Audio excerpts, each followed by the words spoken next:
Nəyə görə məhz 8 Mart Beynəlxalq Qadınlar Günü kimi qeyd edilir? Tarix 1908-ci il, New York.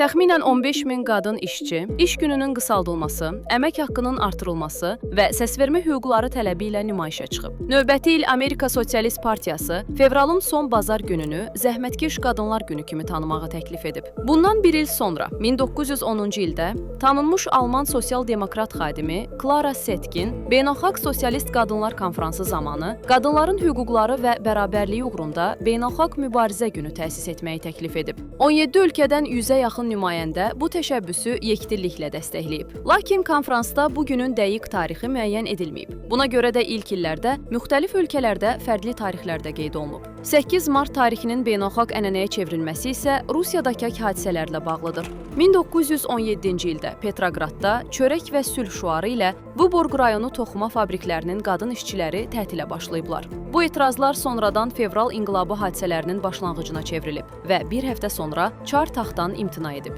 Yulian təqvimində 23 fevral olan bu gün Qriqoryan təqviminə görə 8 Marta düşürdü. Sonrakı illərdə Sovet hakimiyyəti bu günü rəsmi şəkildə qeyd etməyə başlayıb və tədricən digər ölkələrə də yayılıb. 1975-ci ildə isə BMT 8 Martı qadınların hüquqları və gender bərabərliyi uğrunda mübarizənin simvolu kimi Beynəlxalq Qadınlar Günü elan edib.